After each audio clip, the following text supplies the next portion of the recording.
Hi, I'm Mike Spence from SelbySoft. Thanks for joining our webinar here.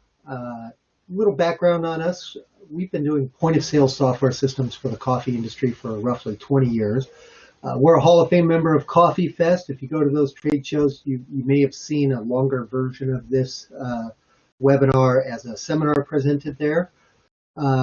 But I wanted to present this here, especially during these tough times, to help people understand how to use gift and prepaid card systems correctly in their stores to increase revenue. We're going to talk about some marketing features that are involved there, as well as other ways to use these, some tips on design, just a whole bunch of stuff. Well, let's get started. I'm going to go ahead and pause the video, and we'll just focus on the webinar here, and I'll jump back in at the end and answer some questions.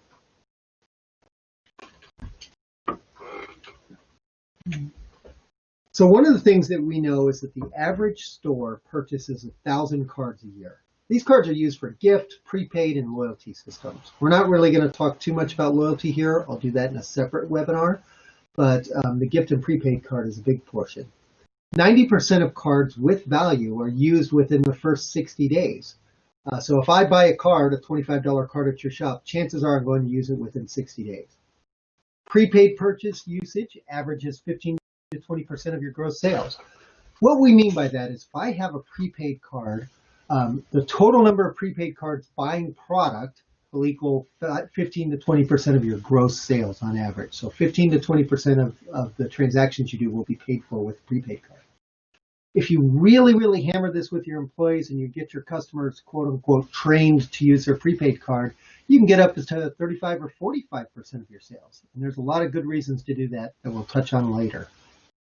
The average prepaid card across the industry is $25 to $35. That depends a little on your demographics, but 25 to 35 seems to be the sweet spot for most people.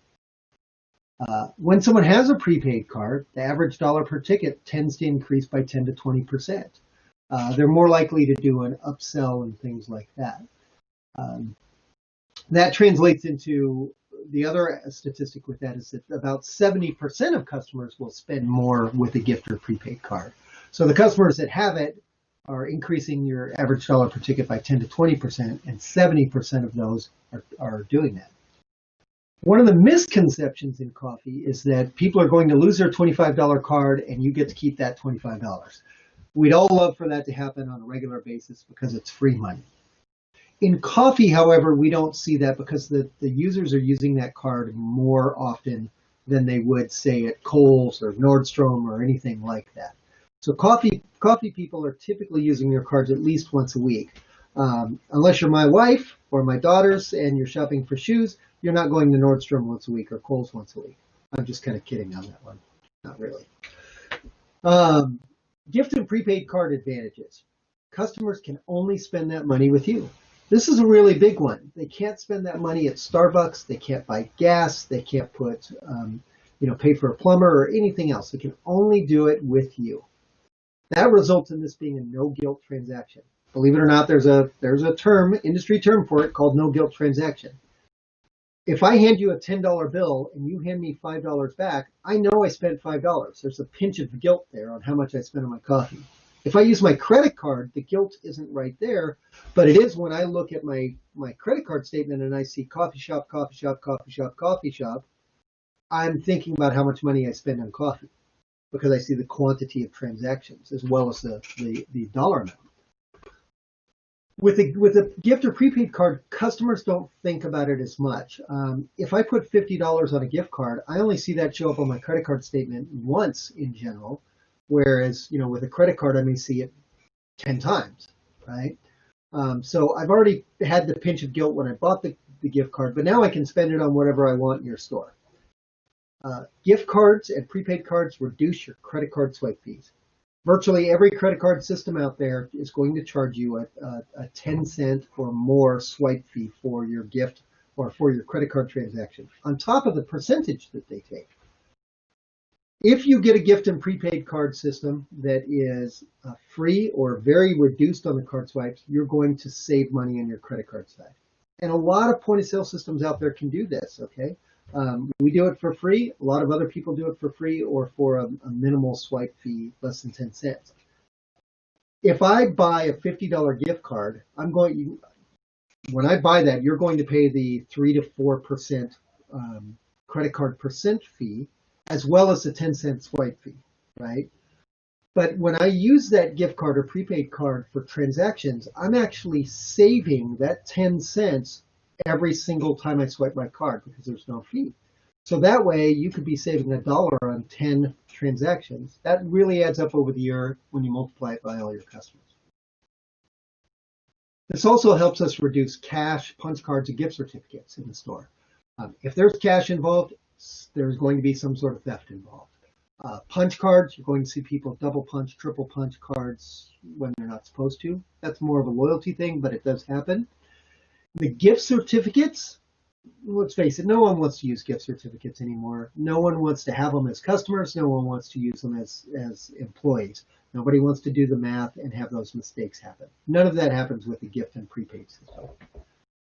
And then you can also use these gift and prepaid systems for marketing, hitting up nonprofits, schools, churches. You can also go out to your local sports organizations. Those are great ways to put the cards in people's hands and gain new customers. One of the biggest things we've seen out here, this is a great tip, is that if you buy a $25 gift card and you get a free drink for doing so, it's incredibly powerful. So what I mean is I walk in your store, you say, hey, if you put $25 on a card, that drink is free today, right?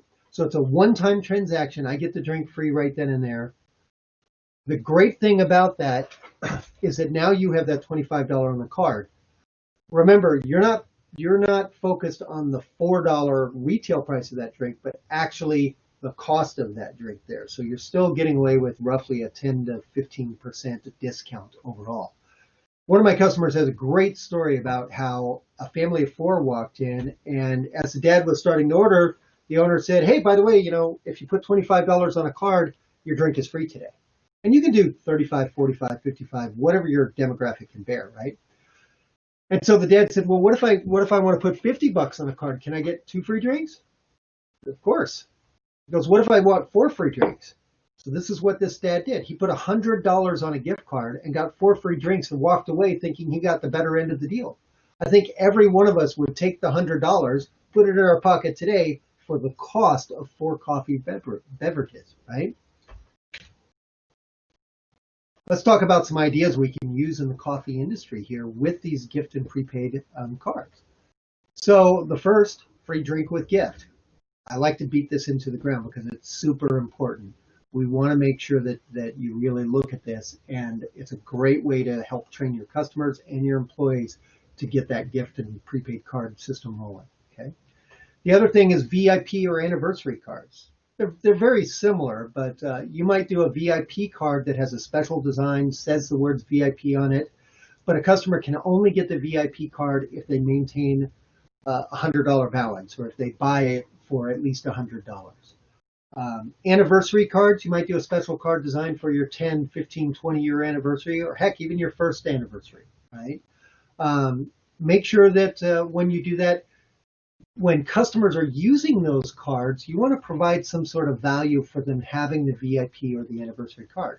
A great way to do that is to say, once a month, there's just a free promotion that you do. So if I come in with my 20th anniversary card, you say, hey, today you get a free extra shot of espresso, or you can upgrade the size. Anyone that's on T-Mobile probably has the T-Mobile Tuesdays app on their phone, and every Tuesday I hit that app on my phone and to see what I'm going to get, discounted or free. So you can kind of generate that buzz with a VIP or anniversary card, right? Extra value. This is a simple and familiar one. If I buy a $50 card, I get $55, right? So that can be done. It generally falls around a 10% discount is what it is, but I've seen it go to 20% or whatever, depending on how your customers feel about it there, right? And it doesn't have to be 50. You could do $25, get you, an additional amount or whatever. The extra card is very similar, but this is used more around the holidays. So for instance, I might buy a $50 gift card to my brother's favorite coffee shop, and then they give me a $50 gift card, and then I get a free $5 gift card on the side. So I'll give my brother the $50 card, my niece the $5 card, so she can get a hot chocolate or whatever. Go big. $200 purchase gets $250 on the card. We actually have a customer that does, $2,500 card gets you 200 free drinks over the year. Businesses can love it. There's always someone who wants to be the big shot and say that they bought that card. Advertise it. It generates, not only generates buzz about your shop, customers will just say, come on, does anyone ever buy that $2,500 card? A great thing I like to share is I have a customer who does this, $2,500 card for 200 free drinks. What they do is they're a doctor, and they actually ask the store to provide it in $10 increments. He then takes those $10 cards, mails them to all his top clients, and then he gets the 200 free drinks to use for himself, and he writes the entire thing off. So it's a great way to do it. Instead of an employee discount or a free drink on shift or things like this, if you're near a college or high school, you know how peer pressure works and how employees want to go ahead and get that, give their friends a free drink because they're pressured into it. So instead of doing that, load an employee card, load a card with money every pay period for that employee and say, hey, during this pay period, this is how much money you can spend. If your girlfriend comes by, buy him a drink. Mom comes by, buy her a drink. Your brother, whatever it is. When it's gone, it's gone. So there's a zero tolerance policy on that. One of the great things, though, is it can help reduce the theft. It can help reduce that peer pressure that's happening. And the employee doesn't feel guilty about it, right? We talked about going big. Well, don't forget the little people. Don't forget people who don't have $50 on a credit card to put on a gift card there, right? Why not offer a gift card special as low as $5 occasionally? There's people who will buy that because $5 gets you 6. Hey, it gets me an extra buck. If the local coffee shop here does that, my 14-year-old, she's not loaded. She's going to do that. She would absolutely buy a $5 gift card to get 6, right? So those are ways you can encourage those customers as well and keep a running balance on those cards. When you have a good experience with a plumber or car mechanic or someone who you've hired to do a job for you, instead of giving them your business card and telling them you own a coffee shop and stop by, give them a $5 prepaid card and use that like a business card. You got a realtor you use, whatever. Use that as an actual business card and promotional tool. Say, hey, here you go. Next time you're at my shop, there's $5 on this. Go ahead and get something, right? It just promotes your business a little more. Fundraising. This is a big one. My wife is very involved with both my younger daughter's soccer team as well as, at this point in time, high school fundraising for my daughters. So recently, for example, she had one of the coffee shops provide 75 $5 gift cards for Teacher Appreciation Day. Those gift cards went into a basket with a whole bunch of other cool stuff for the teachers. So you can do things like that. You can also make it where you're not just giving it away, but you tell a soccer team, hey, I'll sell you $10 gift cards for $5, but you got to buy 50, right? That helps you bring in new customers. The soccer team is going to sell those. They paid $5 for them. They're going to sell them for $10 or more at auctions, and they raise money. So it's a win-win all the way around. Here's another kind of interesting way to use these gift cards, a customer appreciation card. So especially right now, we've all seen our regular customers come in. We know the ones that are having a bad day. They got rained on. They had a flat tire. The boss is a jerk. Whatever happened. They woke up late. You see that customer walk in the door, have a card at the counter that's marked customer appreciation card, and your employee sees that customer come in, have the employee buy that customer a drink. So I'm not talking about just giving them a drink and saying, looks like you're having a hard day, this is on us, and handing the drink over, but saying, looks like this is a hard day, let me buy that drink for you, and physically swipe the card or insert it into the unit at the transaction. That tells that customer that someone actually bought a drink for them. It can really turn that person's day around, and we all know that goodwill is going to go somewhere, right? So whether it's social media, whether it's talking to people at the office, or even just telling their friends. So there's a number of questions that we have to ask about doing point of sale or gift cards and prepaid cards, whether it's point of sale or separate units or whatever, okay? Whoever you're doing those through. One, are there fees? We really want to avoid swipe fees on gift and prepaid transactions. Okay? If you're going to use a point of sale for it, find out what that is ahead of time. If you're using a third-party gift and loyalty program or gift and prepaid program, find out as well. You don't want to pay $250 a month for a gift and prepaid program, and they're out there. Make sure the same card does all three, that it does gift, prepaid, and loyalty. We don't want to have a separate loyalty card and separate prepaid card. Where can you buy the cards? Believe it or not, a lot of us in this side of the industry have our cards printed through the same manufacturers. Myself and another large point of sale company both use the same guy to print our cards. They're charging about twice as much to their customers for the same card at the 1,000 card level. So the average on 1,000 cards is 55 to 65 cents a card. I think we're at 57 cents or something like that. But there's companies charging $1 to $1.20 for that same exact card, even though it's printed through the same company. Okay? So make sure it's competitive. It doesn't mean try to search and waste your time, finding the absolute cheapest guy, because that's not always good either. If your gift card company, the whoever's handling your system for you is competitive, great, buy them from them. But make sure it's competitive first, right? Who owns that gift card data? And is there a fee to get the gift card numbers? Most companies are going to charge you some sort of fee to be able to run the database report and get all those numbers and gift card balances over to you if you decide to leave their gift card system or point of sale. On the low end, it's usually somewhere between $180 to $250, something like that. On the high end, we have seen, especially with the credit card processors, it be as high as 20% of your outstanding liability. If you have $10,000 outstanding in gift cards, which is easy to do, you could be paying $2,000 to get your card numbers. Ask that question up front. Okay? Are the cards reloadable? There are some systems out there that the cards are one-time use. You're going to go through a lot of plastic, so make sure you can add money to them. If you're opening a second store, third store, whatever, you need to make sure that the cards are multi-store capable. And you want to make sure they're not synced on a regular basis, but they're actually stored from a cloud-based gift card system, so that when you load or use a card in your store, that balance is instantly updated. I'm going to talk a little bit more about this one in the next couple slides, but can you design the front and the back of the card? Guys, typically most gift card systems will charge you the same amount for the front. They charge for the front and they include the back in that design. So the price that we charge, for example, our gift card company will do the front and back, full 4-color custom card either way. Okay, so you really want to think about the back of the card instead of having that standard legal wording. If you're selling your store, or even better, if you're buying an existing store, who's liable for that gift card usage in the past? How far back does it go? So if you buy an existing shop that's been around for 10 years, are you going to honor a gift card from 7 years ago for $100? All that gift card liability that's outstanding is your responsibility unless you negotiate that during the purchase. Usually what happens is people will, if they think about this, they'll say, okay, there's $10,000 outstanding.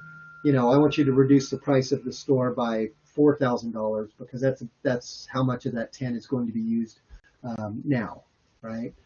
If you're selling your store, you need to be aware that you might be hit on that. Let's get around to designing a card. We want the original layered artwork. We do not want a JPEG. We don't want a picture of the card or a word sample or anything else. You want to make sure that you spend the money to get the original layered artwork when you have your card designed. Your business card doesn't fit, okay? Your logo for your letterhead or for your sign may or may not fit. If it's not a vector image or something that can stretch and shrink, it may look like garbage, okay? You're going to make change to this over the years, so the extra $100 now to get the layered artwork is nothing, okay? It'll alleviate a lot of pain and suffering in the future when you may want to make changes to it. Think about the back of the card. Do you need the standard, 10 points generous, but do you need the standard legal wording on the back of the card? Or can you put something else? Can you put see store for details and use the back for something meaningful like pictures of latte art, your mission statement of great coffee, good friends, even co-brand it with a roaster. Apologies to any roasters in this right here, but if a store is going to put proudly serving your coffee, then maybe the store wants to ask the roaster if they'll kick in 5 or 8 cents per card, right? Do you need phone numbers, store addresses, or gift and loyalty on the artwork? Personal opinion over many years of doing this, no. Phone numbers, phones change, right? Store addresses, as you add more stores or if you move, now you've got multiple addresses. You've got cards with 2 addresses. You've got cards with 5 addresses. The phone numbers may be wrong. Gift and loyalty. If I have a coffee shop card in my pocket, I'm pretty sure I know that it's a gift and loyalty card. I know why I have it. I don't just wonder about this piece of plastic, right? When's the last time anyone looked up a phone number by pulling a gift card out of their wallet, or looked up how to get to a place by pulling the store address off the gift card? You just don't do it, right? You're going to go to Google to do that stuff. So I advise not wasting the space on your card for that. Look at the proof. If you're a picky person, you have to realize that the color you see in your artwork may be slightly different than the color that's on the final card, okay? If you have 2 monitors on your computer system, or if you've got a desktop and a laptop, take a look at your gift card proof on both of those, and you'll see that the color changes slightly. Most monitors are not color matched. They're not going to show you a true color. If you're really picky, make sure you supply the actual color numbers from the PMS or CMYK. Ask the gift card company what they need. And if you're very picky, ask for a printed proof. You're probably going to pay $50 to $100 for it, but it will be a color-matched proof that will look exactly like your cards do. Order in quantity. Don't order 100 cards 10 times in 1 year. Just order 1,000 cards. If they don't go, they eventually will. Okay. Cards don't go bad. They don't fall apart that way just sitting in the box. Typically, you'll see good discounts at the 1,000 card mark, the 5,000 card mark, and the 10,000 card mark. That doesn't mean there's not a price break between 500 and 750 or 200 and 500. Just the 1,000, 5, and 10,000 marks are the best ones. Plan for the future. If you call me after Thanksgiving and ask if you can get gift cards for the Christmas holiday season, we're going to laugh when we hang up the phone and go, good luck, right? Because it's not typically going to happen. You may pay a rush fee. You may get them 2 days before. You know the holidays are coming. It's like we don't know when December is, right? So let's make sure we order those ahead of time. They should be ordered in late October for the real holiday push gift card season. But make sure you order ahead of time for Black Friday, graduation, things like this. A lot of gift card systems will tell you, or gift card companies will tell you, that there's a 1-week turnaround. What they mean is 1 week from the time that they approve the proof with you and they get paid. So it actually turns into 2 to 4 weeks sometimes. Just keep that in mind, right? Don't be last minute on this. These are some examples of gift cards that our customers have used here. And so I like to show this up. There's a few things I want to talk about. One, black cards. Black cards are very cool. They work best in a matte finish. And you have to realize that black cards, while they look cool, are also the first cards to peel or separate. In our experience, those are the cards you're going to have the most trouble with from a long-lasting standpoint. Not everyone, but it's more common than with other cards. Okay. Make sure you think about that pop of color on your cards and you get the artwork really, really done so it stands out. Vertical cards. If you think about the way you hand a gift card to someone, you hand it to them vertically. So on this card here, we would hand it to them from the bottom of the card, right? Not from the side. That helps reinforce the logo. Okay? And a vertical card can be kind of a neat design. Here's an example of someone who wrapped something around the back. So they actually wrapped the color around the back, right? They still have the standard legal wording, but at least they wrapped the color around the back. A better choice, and this is a shout out to Brandon at True Brew Coffee out in Montana. He has a card here. So we have the front, it's vertical. But the best thing is on the back, instead of doing this legal wording, we put, you have the right not to remain silent about True Brew. The right to drinks of your choice, right? The right to a True Brew tattoo. He had temporary tattoos made up for this, right? I love the right to double, triple, or even 10 times the whipped cream. So you're part of the True Brew Nation when you get this card. That's something that the first time someone gets this card, they flick it over, it gives them a chuckle, it puts your shop in their mind, it connects you with them, right? It's a lot neater to read that, a lot cooler to read that than to read treat this card as if it was cash, lost, stolen, or altered cards may not be refunded, and all that kind of stuff, right? No one cares about this legal wording.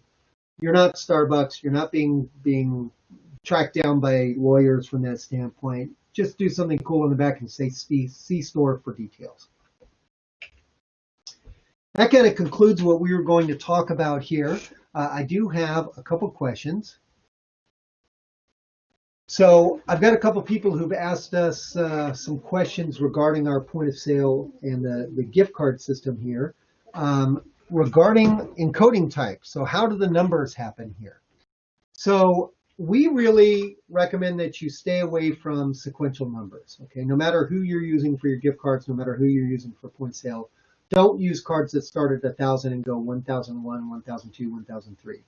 What happens when you do that is employees will figure out a way to use that gift card to steal, right? Because they can just type 1,001, 2, 3, 4, 5. Oh, there's money on that card. The other thing is if you're hand keying a gift card because a magnetic stripe is damaged in some way, then all it takes is one mistake. If you've got a random number, it's just going to tell you the gift card doesn't exist. If you've got a sequential number, it may use the wrong customer's card. We have, what about cards that have a bad mag swipe on them? So if you get cards and the magnetic stripe on the back fades or stops working over time, as long as the card's not beat up, don't throw it away. Save it. Talk to your gift card provider. A lot of times they will issue a credit for that number of cards. They may want you to send the cards to them directly so they can verify them. But at least that way you're not completely out. Last question was barcodes. Can we put a barcode on the card? Could you have a customer scan that? Depending on the point of sale, yeah. Barcodes can be printed on the back of the cards. It's kind of a nice thing so the customer doesn't have to hand you the card. The only negative with it is you now have to have a barcode scanner on your counter. So what you're looking at there is one more piece of equipment to take up that counter space. If you have any questions, feel free to shoot me an email at sales@SelbySoft.com or directly at mike@SelbySoft.com. You can give us a call. We're more than happy to answer questions about that and anything else that we can help you with. Thanks so much, and you guys have a great day.